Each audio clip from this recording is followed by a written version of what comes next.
Alright everybody, here we have, I believe it was a 68, but I'm not positive, I don't remember. Chevy Impala. Pretty good looking car, to be honest. Here's one little thing, the customer was unaware of. And this is sad.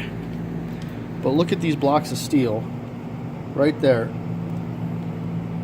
Basically just rested right underneath that spring. Sorry. Right there. See that? They just stuffed blocks of steel under there just to go ahead and hold that spring. There's no bolt in the center. They didn't put a bolt in. That's the only thing that's holding that spring from slipping out right now, is just that. This customer had these springs actually installed by a shop. And that's exactly what they left him with. They never told him that there was no retainers. They never tried to fix that situation. They never informed him of it. Both sides are the same way. Brand new springs, put in not too long ago. See how much that one slipped out too?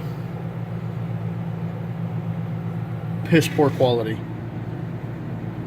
Unfortunately, this is the type of stuff that customers believe happens all the time by all mechanics. It's not the truth, but it's just something that we have to deal with. And that's why I'm trying to show everybody this.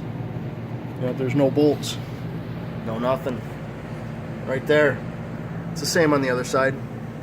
Throwing shims in there like that is just not the way to do it. Extremely dangerous.